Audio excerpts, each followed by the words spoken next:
Panitikan. Ngayong araw, ating ipagpapatuloy ang ating pag-discuss or pag-uusapan about dito sa panitikan. Bago ang lahat, syempre papakilala ako, pero alam ko kilala niyo na rin naman ako. Ako nga ulit si Sir John Herald Odron. And patuloy na natin to. Ano nga ba ang panitikan? Yan. Masyadong mahaba and babasahin ko na lang at ipapaliwanag. Panitikan. Bunga ng mga diwang mapanlikha ng diwang naghihele sa misteryo ng mga ulap o ng diwang yumayapos sa palaisipan ng buwan. Panitikan. Isang kasangkapang lubos na makapangyarihan. Maaari itong gumahis o kaya'y magpalaya ng mga nagpupumiglas na ideya sa kanyang sariling Bartolina ng forma at istruktura. Sa isang banda, ang panitikan ay isang kakaibang karanasan. Nilalantad nito ang mga katotohanang panlipunan maging ang mga guni-guning likhang isip lamang. Hinahaplos nito ang ating sensorya. So sa panitikan, ang tatandaan natin dito itong part na to. Ang pinakang huli kong sinabi. Hinahaplos nito ang ating sensorya. Kasi ang panitikan is involved lahat ng ating senses. Ang ating sensorya. At ang panitikan, ito ay nagbibigay sa atin ng isang ideya or drive para tayo ay magsulat, para ilabas natin kung ano ba yung mga tinatago nating mga ideya, yung gusto nating sabihin, ano ba yung gusto nating alamin, ano ba yung gusto nating gawin. Dito sa panitikan, malalaman natin ito at sa pamamagitan ng isang panitikan, nagiging itong kasangkapan ng isang tao, specific na isang tao. Sa lahat tayo maaaring makapagsulat ng isang magandang panitikan dahil ang panitikan, hindi tayo makakagawa ng isang specific na panitikan kung hindi natin ito naranasan mismo. Kaya nga dito sa isang part nito, itong part na ito, maaaring guni-guni lamang or maaari lamang itong likhang isip lamang. Guni-guni kasi dahil naramdaman natin ito, kaya naisulat natin. Or gusto natin itong mangyari sa ating buhay, kaya tayo nakabuo na isang likhang isip lamang. And dahil dyan, kaya mayroon pa ditong specific na word na lumabas, naghehele, para tayo nagpapatulog ng isang bata. Dahil ang panitikan, ito ay naghehele sa misteryo ng mga ulap o ng diwang yumayap po sa palaisipan ng buwan. Kumbaga, yung curiosity natin lumalabas kapag tayo ay nagsisimula ng bumuo ng isang magandang panitikan.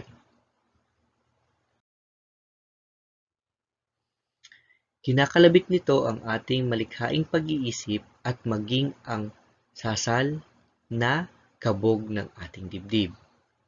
Pinupukaw nito at ang naihimbing nating kamalayan. Lahat ng ito'y nagagawa ng panitikan sa pamamagitan lamang ng mga payak na salitang buhay na dumadaloy sa ating katawan, diwa at damdamin. Ito ang panitikan. Ang buhay ng pulsong pumipintig at mainit na dugong dumadaloy sa ugat ng bawat nilalang at ng buong lipunan. Isang karanasan itong natatangi sa sangkatauhan. Ito ang panitikan. Yan. Dito, may nabanggit ditong buong lipunan. Paano na-involve ang lipunan sa panitikan? Isang salita lang yan. Kasaysayan, kasaysayan, panitikan, panitikan, kasaysayan. Yan yung pinakang paliwanag. Wala tayong kasaysayan kung walang panitikan, wala tayong panitikan kung walang kasaysayan. Paano ba yun, sir? Ano bang ibig sabihin yan? Kasi, wala tayong kasaysayan kung wala tayong panitikan. Kasi, hindi natin maisusulat ang isang kasaysayan kung wala tayong isang magandang panitikan. At wala naman tayong isang magandang panitikan kung wala tayong maisusulat patungkol sa isang kasaysayan.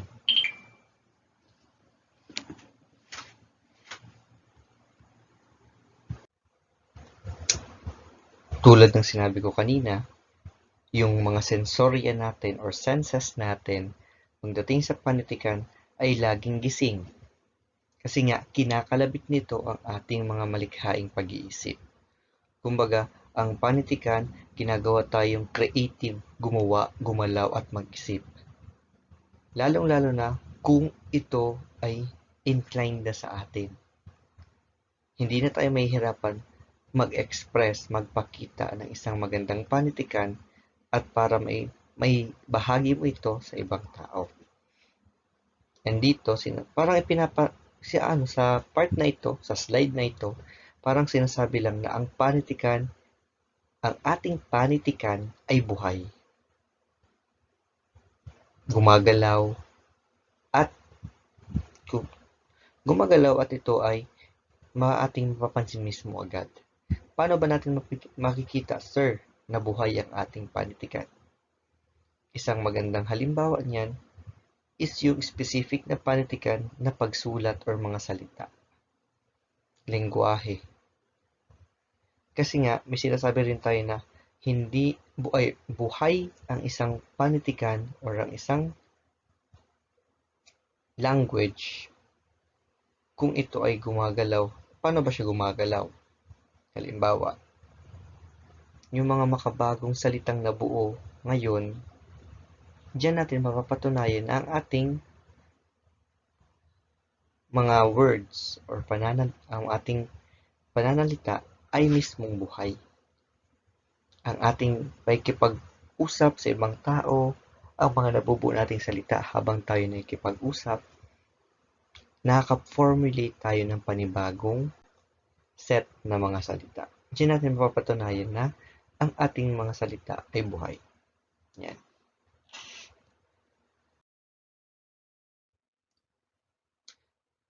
Ano ang panitikan? Ang panitikan ay talaan ng buhay sapagkat dito isinisiwalat ng tao ang malikhaing paraan, ang kulay ng kanyang buhay or kung ano ba na-experience niya sa kanyang buhay or ang buhay ng kanyang daigdig. Ang daigdig na kanyang kinabibilangan at pinapangarap. Yan yung sinabi ni Arrogante. Sunod, ang panitikan ay isang lakas na nagpapakilos sa alinmang uri ng lipunan. So yan, buhay. Kasi nagpapakilos siya ng isang lipunan. Hindi literally kikilos yung mga salita, kundi sa pamamagitan ng ating mga natutunan sa panitikan, mismong lipunan natin ang gagalaw. Yan ay sinabi ni Salazar. Ang panitikan ay katipunan ng mga akdang nakasusulat na makikilala sa pamamagitan ng malikhaing pagpapahayag o estetikong anyo, pandaigdigang kaisipan at kawalang maliw. Yan sabi ni Webster. Ang panitikan ay nagmula sa isang salitang titik lamang. Letters. Kung sinabi nga kanina na nagpapakilos ng isang lipunan ang panitikan, dito naman sinabi na ang panitikan ay nagsimula sa salitang titik, sa mga words na nabuo sa pamamagitan ng mga titik. Ang tunay na panitikan ay nagpapahayag ng kaisipan, damdaming karanasan at panaginip. Yun na. Ito na yung dapat natin tandaan sa panitikan. Kaisipan, damdamin, karanasan at panaginip. Dito nakabase ang ating panitikan. Kumbaga, sa pamamagitan nito, nabubuo ang isang magandang panitikan.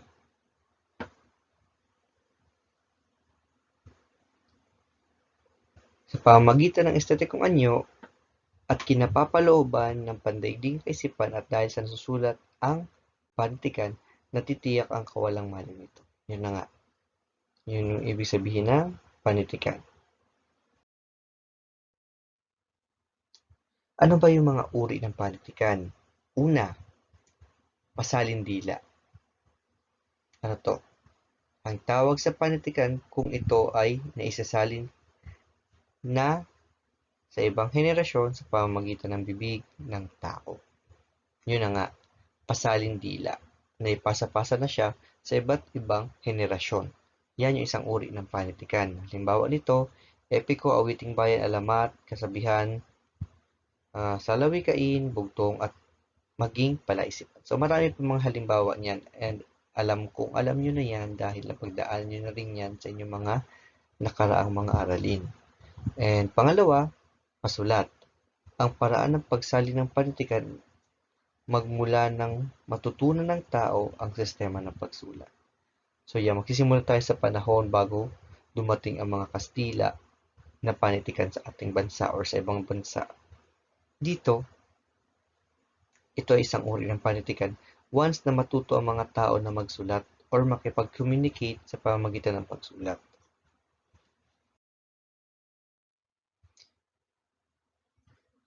Sunod, anyo ng panitikan, tuluyan o prosa. Pros. Nasusulat ito sa karaniwang takbo ng pangungusap at sa patalatang paraan. So, tuloy-tuloy lang para kang nagsusulat lang ng isang kwento or nagkikwento ka lang sa sarili mo.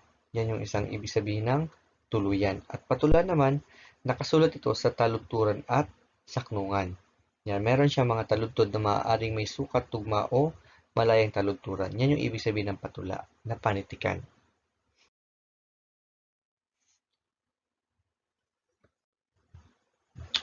Mga akdang tuluyan o prosa, dito naman, una, nobela.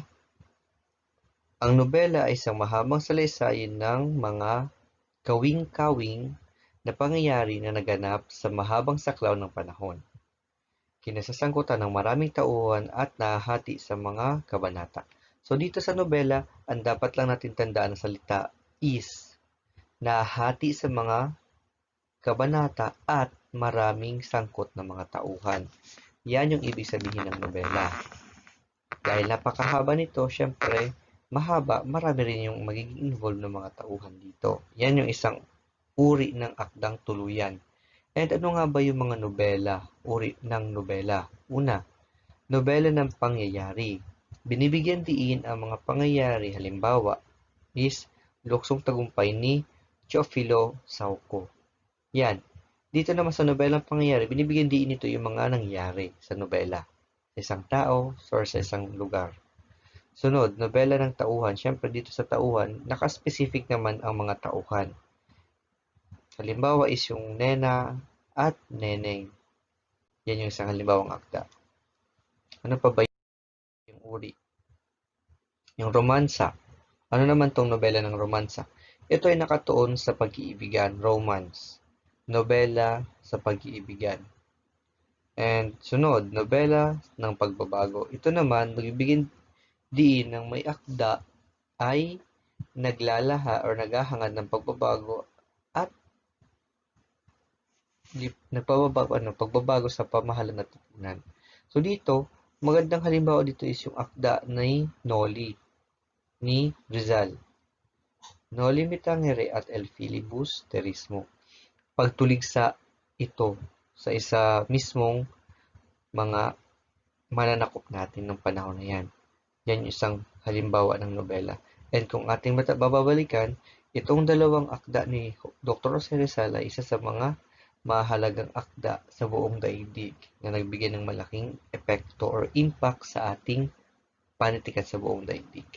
And sunod, nobela ng kasaysayan. Ito naman, syempre sa kasaysayan, ito yung mga pangyayari na nangyari sa isang bayan, sa isang lugar, as long as nagpapaliwanag siya ng nangyari sa kasaysayan. Maikling kwento.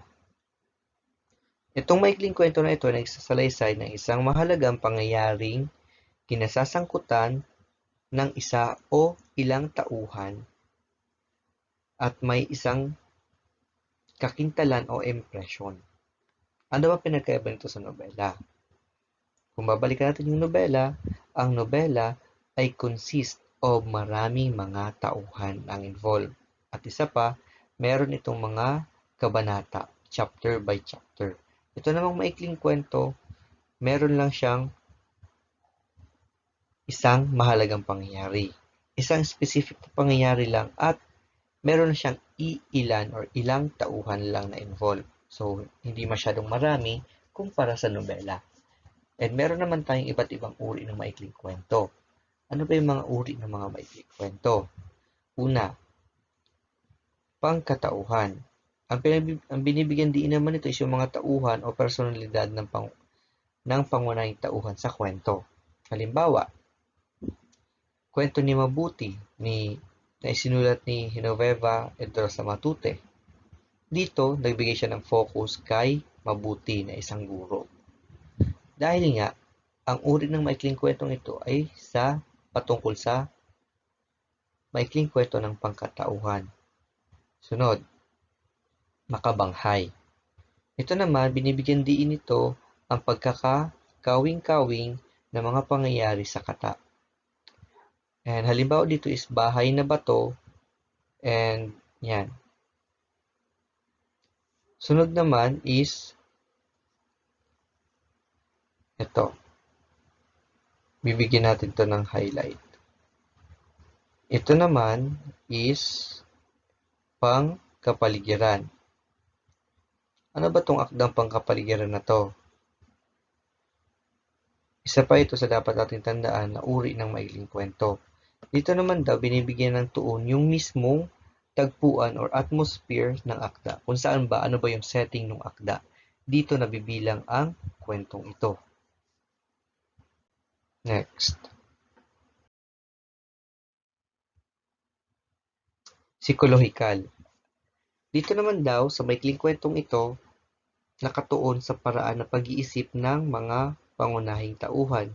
Kumbaga, meron tayong mga pangunahing tauhan at dun yung sa mga pangunahing tauhan na yun, nakafocus tayo dun sa mga iniisip ng mga bawat tauhan or mahalagang tauhan doon sa akda.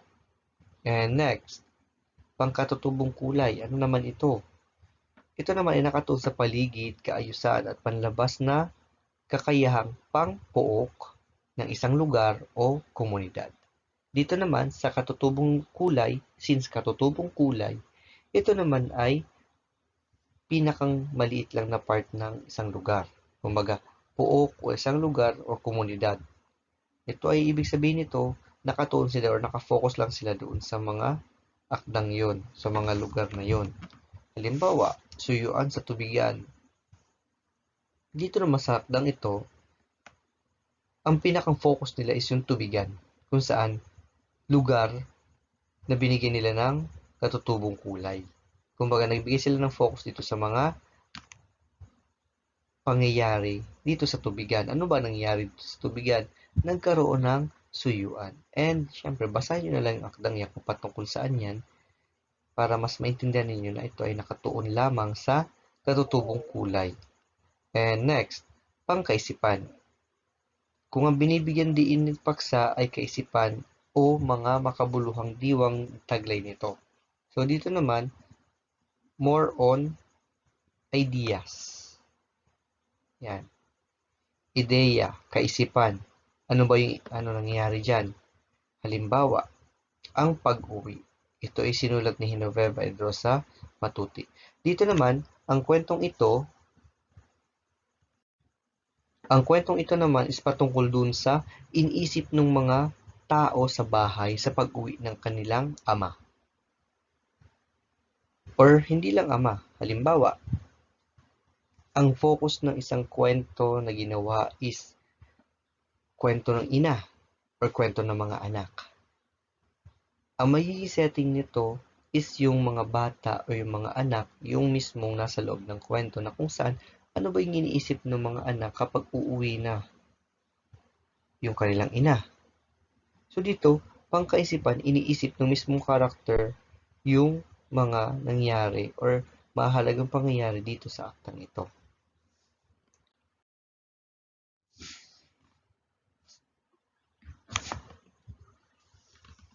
Melodrama. Ano ba yung melodrama? Kung ang paksa ay tumatalakay sa kalungkutan or paghihirap. Dito, bibigyan natin ng highlight ang kalungkutan at paghihirap kasi nga melodrama. Alam naman natin na ang drama is malungkot, kaya dito tayo magbibigay ng focus. Ang kalungkutan at paghihirap, ito yung pinakang core na ibig sabihin melodrama pala ito.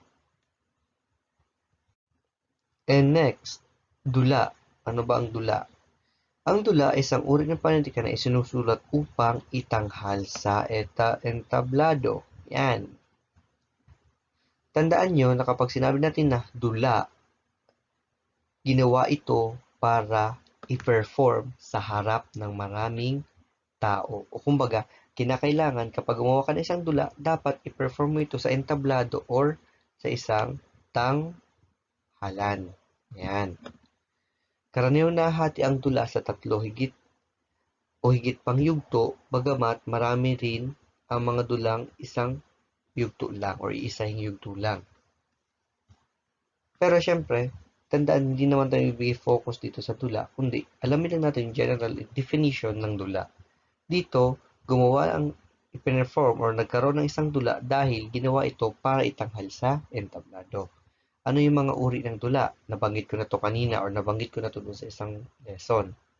Dito, mayroon tinatawag na komedya, trahedya. Minsan nga kasama pa dyan yung melodrama. Depende sa kung anong klaseng setting ang ginawa. Dito, sa komedya, ang paksa ay katawa-tawa. Siyempre, komedya ito. Kaya alam naman natin na may makikita rin naman kayo mga palabas na kung saan comedy, ito yung makabago ng dula. Kasi piniperform siya para sumaya or tumawa ang mga nanonood. And pangalawa, ito naman is yung trahedya. Sa trahedya, ito naman ay tumatalakay sa kalungkutan. Kung may komedya para sa kasayahan, katawa-tawa ng mga pangyayari, dito naman is more on kalungkutan. Pabula. Mga salaysayang kinasasangkutan ng hayop, palaman, maging ang bagay na walang buhay, kumikilos, sa salita, wari bang tunay na tao. Yan. Tandaan natin to. Waring tunay na tao. Ibig sabihin, halos kung magbabasa kayo ng kwento or ng pabula, mapapaniwala kayo na itong mga hayop na ito, mga halaman or mga bagay na itong kumikilos at nagsasalita ay talagang tao. And dito, hubad din sa katotohanan ng kwentong ito, ngunit may layunin na pukawin ng kaisipan ng mga bata sa pag-aaral na makahuhubog sa kanilang kilos at pag-uugali. Yan, ang pinakantanyag dito, simula pa ng mga bata pa tayo, ay ang pagong at ang matsing. Yan isang halimbawa ng pabula. Dahil sa pabula, tandaan lang natin na ito ay isang kwento na kung saan involved ay hindi mismong tao, kundi mga bagay, mga hayop, or kumbaga mga halaman na kung saan hindi naman sila or wala naman talaga silang kakayahan na magsalita or kumilos o gumawa ng isang aksyon para makagawa ng isang kwento. Kaso lang, siya ay inilagay doon para maging representative ng isang tao or ng isang aral na pwedeng matutunan ng isang nagbabasa nito. And ginawa ang pabula specifically para sa mga bata dahil ito ay makatutulong sa paghubog ng kanilang mga kilos or pag-uugali or tamang asal. And next, alamat. Ang alamat naman ay nauukol sa pinagmulan ng mga bagay-bagay. Yun lang. Bigyan na lang natin ito ng highlight. Kapag ito ay pinagmulan ng mga bagay-bagay or kahalagahan or patungkol sa itong bagay na ito ibig sabihin ito ay alamat. Karaniwang hubad sa katotohanan ng kwento dahil ito ay mga likhang isip lamang ng mga ninuno sa pagtatangka nilang ipaliwanag ang pinanggalingan ng mga bagay-bagay. So, nabuo ito dati, itong mga alamat na ito, dahil na rin sa pagpapaliwanag or sa likhang isip na ginagawa ng ating mga ninuno sa pagpapaliwanag ng isang bagay. Halimbawa, si Pinang. sa alamat ng pinya. Kilala natin yan. Next, anekdota. Ang anekdota ay isang maikling salaysay na may layuning umaliw at magbigay aral sa mga mambabasa. So, dito may aral and at the same time, magbigay ng entertainment or aliw. Malibang tayo. Yan yung ibig sabihin ng anekdota. Next, pabula. So, huwag kayong malilito ha. Pabula at parabola. Ang pabula is mga living things, ang tauhan doon. And ang parabola naman, ito ay kwentong hinango sa banal na kasulatan. Kumbaga, ito ay based doon sa Biblia. Lahat ng mga isinulat dito, lahat ng mga pangyayari nito, lahat ay nanggaling sa Biblia. Pero ang pinagkapareho ng dalawa, ang layunin nitong pareho ay magkaroon ng or mag-iwan ng aral or kipakinabang sa buhay. Yan yung pinagkapareho niyan. Kaso lang, yung pabula is pang bata, and ito naman is pwede rin itong basahin ng mga hindi na bata or hindi na masyadong bata yung edad. Halimbawa nito is parabola ng alibughang anak. Next is sanaysay. Ang sanaysay naman is yung pagpapahayag ng kuro-kuro or opinion. Tandaan, kapag sinabi natin sanaysay, ito ay ibig sabihin nito ay kuro-kuro or opinion. Kumbaga, ganito kami mag-express ng aming kuro-kuro or opinion sa isang specific na bagay. Yan yung ibig sabihin ng sanaysay.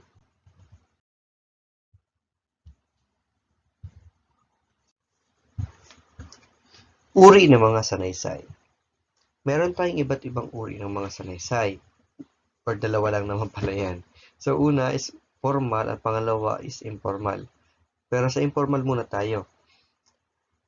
Ang informal ay ang paksa ay karaniwang lamang at di na nangangailangan ng pag-aral or pananaliksik. Kumbaga, informal, hindi na masyado siyang plain. Kumbaga, informal is plain masyado, hindi na kailangan ng further explanation or karaniwang kumbaga ito sabi dito, karaniwang hugot sa sariling karanasan lamang ng may akda. Kumbaga, hindi naman masyadong technical yung kanyang isinulat, kaya masasabi natin ito na ilalagay natin ito sa part na akdang informal or sanaysay na informal. Dahil dito, sabi dito sa informal na sanaysay o di kaya'y pagpapahayag lamang ng kanyang pansariling obserbasyon o pananaw. Kumbaga, more on personal ang informal. Ang formal naman, ito ay paksa ay hindi karaniwan or kung gayoy nangangailangan ng matyagang pag-aaral or pananaliksik. Kumbaga, kailangan natin talagang pag-aralan yung mga isinulat niya or isusulat natin sa isang formal na akda. Kasi nga, ito ay formal or hindi masyadong applicable para dun sa mga hindi naman talaga gustong magbigay ng focus sa kanilang mga akda na nakafocus sa formal or hindi formal na akda or sanaysay. Sunod, talambuhay. Ang talambuhay ay kasaysayan ng buhay ng isang tao. Yan. Tandaan, talambuhay. And meron tayong uri ng talambuhay. Kasi nga, hindi naman talaga lahat ng tao pwede hindi isang form lang na magsusulat ng talambuhay. Kasi nga, pwedeng meron akong kaibigan, ang kaibigan ko, isusulat ng kaibigan ko yung kwento ko, or pwede rin naman na ako yung mismo magsulat ng aking kwento. So, yan dyan. Una, talambuhay na paiba. At talambuhay na paiba ay sinusulat ng ibang may akda. Yun ang sinabi ko kanina. Meron akong kaibigan at isusulat niya yung aking buhay. And siya ay matatawag na talambuhay na paiba. And ito namang sunod is pansarili. Yun na nga, yung mismong may akda ay gumawa ng sarili niyang kwento or kanyang sariling talambuhay.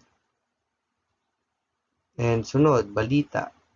Pwede rin naman itong pumasok sa ang talambuhay sa balita. Kasi nga, ang paglalahad ng pang-araw-araw na pangyayari sa isang lipunan, pamahalaan at mga lalawigan na iba yung dagat. Kumbaga, yung mga nangyayari sa atin everyday ay kanyang ibinabalita. Dahil pwede pa rin siyang pumasok sa talambuhay. Talumpati.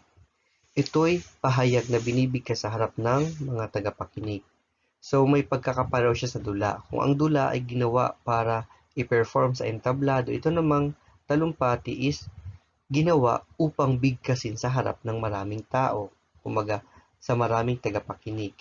Ang talumpati ay nababatay sa iba't ibang layunin. Maaring ito ay may layuning humikayat, magbigay ng impormasyon, magpaliwanag, mga tuwiran, maglahad ng opinyon, o paniniwala o lumibang. So marami tayong iba't ibang uri ng talumpati. Isang magandang halimbawa niyan is yung eleksyon. Yung kanilang mga sinasabi is another form of talumpati. Kasi nga, hinihikayat mo sila na maniwala sila sa inyo. Or, pwede rin naman na gumawa ka ng isang talumpati para sa inyong mga estudyante na kung saan hikayatin mo silang gumamit sila ng specific na produkto na kung saan ay napatunayan mo na. Yun ay isang uri din ng talumpati. Sunod, mga akdang patula.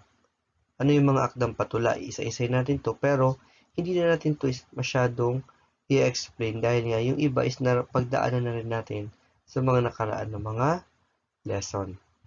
Babasahin ko na lang yung specific na dapat nating tandaan dito. Tulang pasalaysay. Tulang pasalaysay, ito ay pangyayari at nasulat ng patula. So, tulang pasalaysay, nangyayari nung nasusulat ng patula, pero meron itong sukat at tugma. Ito ay nauuri ayon sa paksa, pangyayari o tauhan. Sunod, epiko. Epiko naman is, tandaan namin na lang natin is yung patungkol sa kabayanihan. Kapag nasabi yung term na kabayanihan or nagsasalaysay ito ng isang kwento patungkol sa isang kabayanihan ng isang tao, ito ay matatawag natin na epiko.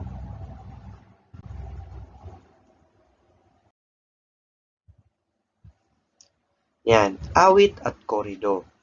Ang awit at korido, ito ay patulang salaysay or inaawit, kung babasahin, pawang sa ibang bansa ang tauhan or ibang bansa ang tagpuan ng mga nakasulat dito. Salaysay at kinapapalooban ito ng romance at pag-iibigan o pakikipagsapalaran, kabayanihan or kataksilan ng mga pantaka sa karahasan ng katotohanan. Gayon, karaniwang pinapapalooban ito ng mga pangyayari hindi kapanipaniwala tulad ng mahika, kababalaghan at mga kapangyarihang supernatural. So dito, magandang halimbawa dito is yung Florante at Laura.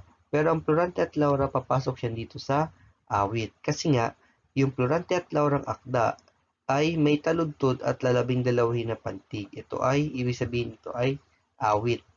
Ito ay halimbawa niya si Florante at Laura. And sa korido naman, ang sukat naman ito ay wawaluhin na pantig ang bawat taludtod. Halimbawa naman is yung ibong Adarna. So yun ating natutunan nung tayo ay nasa junior high school pa lamang. Yung awit at korido is yung ibong Adarna at Florante at Laura. Yung dalawang yung isa halimbawa ng mga patulang salaysay.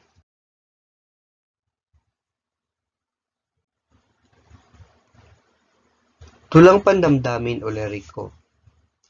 Tulang tumatalakay sa marubdob na damdamin na maaaring may akda o di kaya'y may ibang or ng isang tao or ibang tao. Nasa kategorya nito ang mga tulang awiting bayan, soneto, elehiya, dalit, pastoral, or oda. So ito yung ibang mga akdang sinabi ko kanina nung doon sa una kong diniscuss na topic. Una, ano ba yung awiting bayan? Ito naman is yung maikling tulang binibigkas ng may himig. Since awiting bayan, ang awit is isang tula na nilagyan lang ng himig o nilapatan ng himig. Tandaan dyan, kapag sinabing himig na may binibigkas na tula, ito ay awiting bayan. And nandito yung mga halimbawa niyan. Chichirichit, laron-laron sinta, or bahay kubo. Yan is mga tula na kung saan nilagyan lang ng himig para maging awiting bayan. Next, soneto. Ang soneto naman ay 14 na taludtod hinggil sa damdamin at kaisipan ng karaniwang naghahatid ng aral sa mga mambabasa. So dito naman is naghahatid ng aral sa mga mambabasa pero siya ay patula na form. And ang sukat niya is 14 na taludtod. Tandaan yung mga sukat na yan dahil dyan tayo magbe-base ng ating pagka-classify ng mga tula. Soneto. Sunod naman is elehiya. Ang elehiya is tulang nagpapahayag ng panimdim dahil sa pagyao ng isang minamahal. Kumbaga, may isa kang mahal sa buhay na yumao or pumanaw na. Gagawa ka ng isang elehiya. And isang halimbawa nito is elehiya ni Thomas Gray at awit ng isang bangkay ni Bienvenido Ramos. Or meron pang isa dyan is yung elehiya ni Kuya. Iyan is yung mga iba't ibang uri ng elehiya. Kumbaga, gumawa ka ng isang tula na para doon sa iyong yumaong kapamilya, mahal, or kakilala. Yan is yung elehiya. Sunod naman is yung dalit. Ano ba yung dalit? Ang dalit is yung tulang inaawit bilang papuri sa Diyos or mahal na Birhen. Tandaan natin, ang dalit, ito yung ating inaawit na nagbibigay tayo ng papuri sa Diyos or Birhen. Ito is yung magandang halimbawa nito is yung sa panahon ng Kwaresma, sa panahon mismo kahit ngayon paglinggo kapag tayo ay pumupunta sa ating mga simbahan, pag tayo ay umaawit, yun ay tinatawag natin na dalit. Basta lagi lang natin tatandaan kapag sinabing dalit, ito ay patungkol sa papuri sa Diyos or mahal na Birhen. Ang pastoral naman, ito ay isang tulang naglalarawan ng paraan ng pamumuhay na sa kabukiran.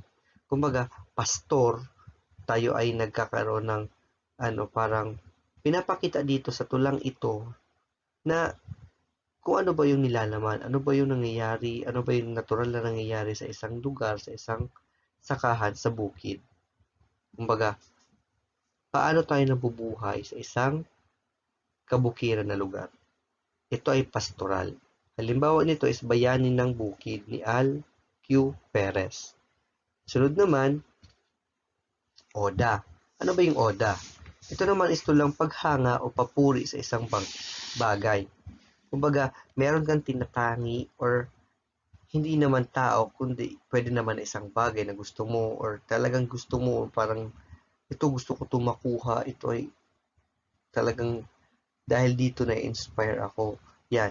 Ito ay pwede nating ilagay sa isang halimbawa ng Oda. Halimbawa niya is Ode to Nightingale. Yan. Yan yung isang halimbawa ng Oda. Sunod is tulang padula or dramatiko. Ito naman is tulang padula or dramatiko, isinasadula sa entablado at iba pang tanghalan. Isang magandang halimbawa niya is yung sinakulo. Parang nagkakaroon ng reenactment ulit yung nangyari dun sa pagpapahirap sa panahon ng Kwaresma. Yan yung sinakulo. Sa dula, padula, or dramatiko, ito'y ginagawa sa entablado kasi nga dulaan. Sunod is pantigan, tulang pantigan. Ito naman is yung laro ng mga paligsahan patula na nooy karaniwang isinasagawa sa bakuran ng namatayan. Kumbaga, nagkakaroon sila ng libangan at ginagawa nilang masaya yung isang ginagawa nila para dun sa kanilang namatay na kasama or kakilala. Gumagawa sila ng mga tulang pantigan. And halimbawa niya is yung balagtasan. Pero hindi naman lahat is patungkol sa namatayan. Meron tayong mga pantigan na yun na nga isang halimbawa is yung balagtasan na kung saan nagkakaroon yung dalawa ng sagutan. Kumbaga sa makabagong panahon, ito ay pwede nating tawagin na flip-top battle, yung balagtasan na to. Sila ay malaya, magbigkas, pero dapat meron lahat na kanilang sinasabing mayroon dapat bigkas or tugma sa bawat kanilang salitang ginagamit.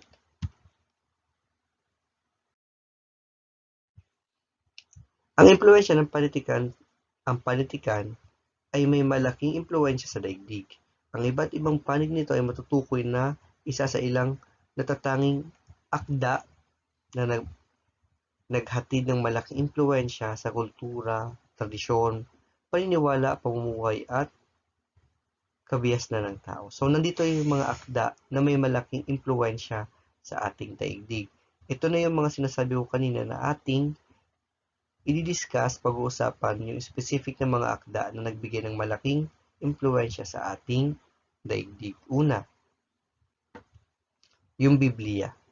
Ito ay naging pinakabatayan ng paniniwalang Kristiyano sa buong daigdig. So, majority ng religion dito sa ating daigdig is more on dito. More on Kristiyano. Kumbaga, ito yung isa sa mga naging ano niyan. Kasama na rin dyan yung kung ito sa Kristiyano, meron din naman tayong Quran or sa Muslim naman is Quran. Sunod, Iliad at Odyssey ni Homer. Ito naman ay kinatutuhanan ng mga mitolohiya at alamat sa Gresya. Ito na yung mga pininiwalaan na ginawa na buo nila ng mga alamat or mitolohiya or Greek mythology tinatawag sa Gresya. And next is Mahabharata. Ito naman is tumatalakay sa kasaysayan ng pananampalataya sa India. So itong kwentong ito is simula sa India. At ipinalalagay itong pinakamahabang epiko sa buong daigdig. So, epic tungkol sa kabayanihan ng isang tao or specific na grupo. Next is Canterbury Tales ni Chaucer.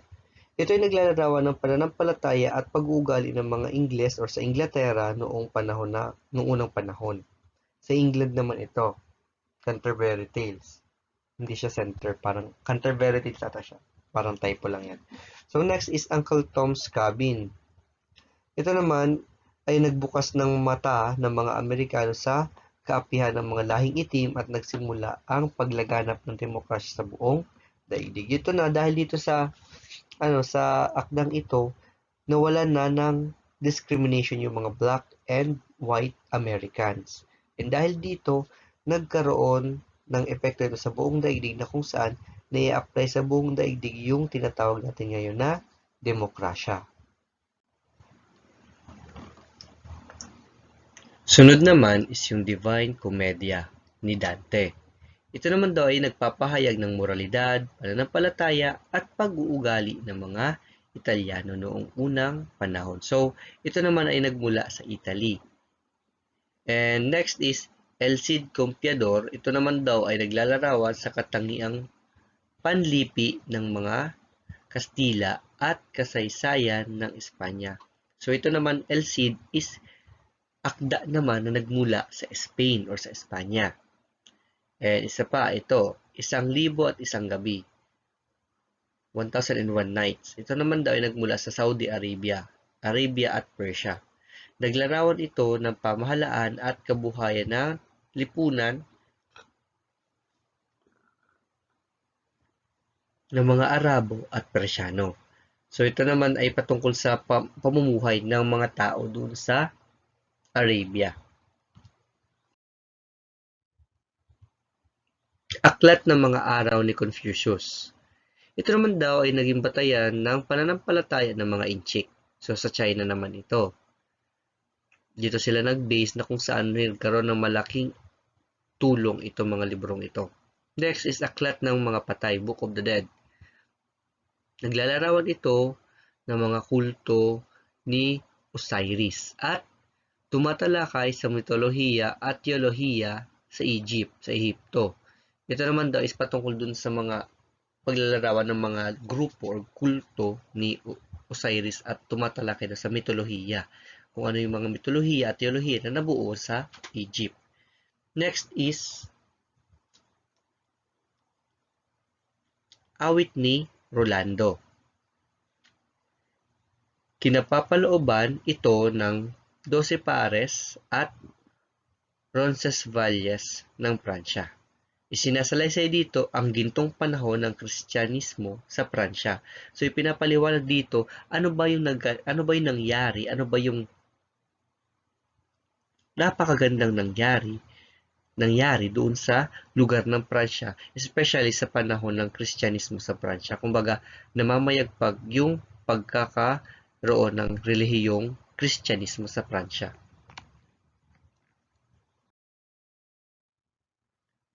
Kahalagahan ng pag-aaral ng sariling panitikan ay napakahalaga ng panitikan sa isang bansa.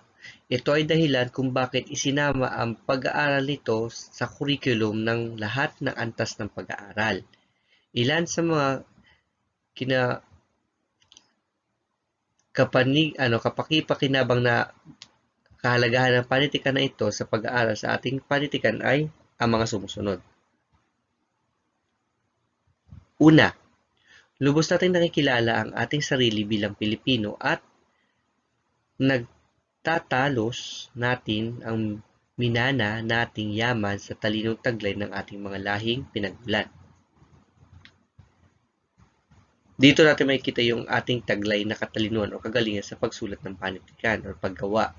Sunod naman is mababatid natin ang kadakilaan at karangalan ng ating sarili, ng mga tradisyon at kultura ng mga naging impluwensya sa atin ng ibang bansa. So dito naman ipinapakita naman yung mga naging impluwensya natin or naging impluwensya sa atin ng iba't ibang bansa.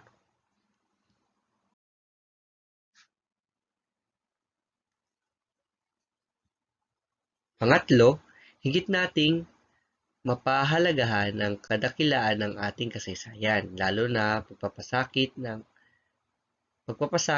ating ninuno upang ating tamasahin ang kalayaan at kapayapaan na pinakikibinabang natin sa kasalukuyang panahon. Ito naman is patungkol sa paglaya or kalayaan or kapayapaan sa ating daigdig o sa ating lugar. Pang-apat, mababatid natin ang pagkakatulad at pagkakaiba-iba ng katangian ng mga panitikan sa iba't ibang rehiyon at matutunan nating ipagmalaki ang ating pagka-Pilipino. So dito na nga, sinabi ko kanina, bawat bansa iba ang kanilang form or format ng kanilang panitikan at patungkol saan yung kanilang kwento. Ngunit, hindi naman halos nagkakalayo yung kanilang kwento or pinakang storyline ng kanilang kwento. Kaso lang, nagkaiba lang kung paano siya deliver, paano siya isinulat.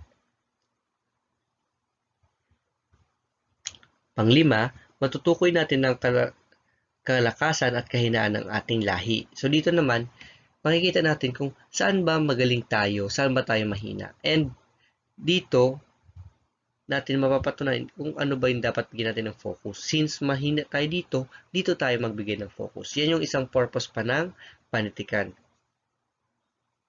Parang mapabuti ang katangian bilang isang lipi or mapalakas ang ating mga kahinaan. Yun ang sinasabi ko. And next is, mapangalagaan natin ang ating yaman, pampanitikan, at pinakamahalagang yamang panlipi. So ito na nga, panitikan.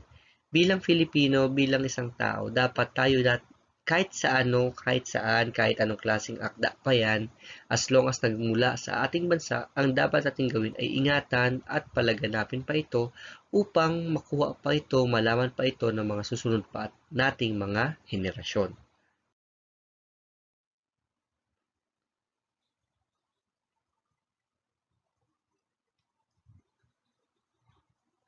Sunod, kahalagahan ng pag-aaral ng ating panitikan. Bakit ba tayo mag-aaral ng panitikan? Ba't ba kailangan natin itong pag-aralan? Napakahalaga ng panitikan sa ating bansa. Ito ay dahilan kung bakit isinama pa pag-aaral ito sa curriculum sa antas ng ano. So dito, ito na yan. Una, lubos na makikilala ang ating sarili bilang Pilipino. Matataos natin ang ating minana na ating yaman sa talinong-taglay ng ating lahing pinagmulan. And next is mababatid natin ang kariklaan at karangalan ng ating sariling mga tradisyon at kultura. So may pagmamalaki natin yung ating mga kultura. And dahil dyan, yun lamang. And maraming salamat sa inyong pakikinig. And maaari ninyo akong puntahan. Siyempre hindi personally kasi wala tayong face-to-face. Dito sa mga website na ito. So dito, since ito yung aking personal na email, isasend niyo sa akin yung mga queries niyo through Google Classroom na lang and pwede rin naman dun sa ating account sa NCF. And yan, nandito yung aking mga accounts, paki-check na lang. Huwag nyo na lang kalimutan na kung pwede kayo mag-like and follow or pwede na naman kayong pumunta dyan sa aking mga social media accounts and syempre sa YouTube account ko. Ito, tingnan nyo na lang. And huwag nyo kalimutan na mag-like and subscribe. Maraming salamat sa inyong pakikinig.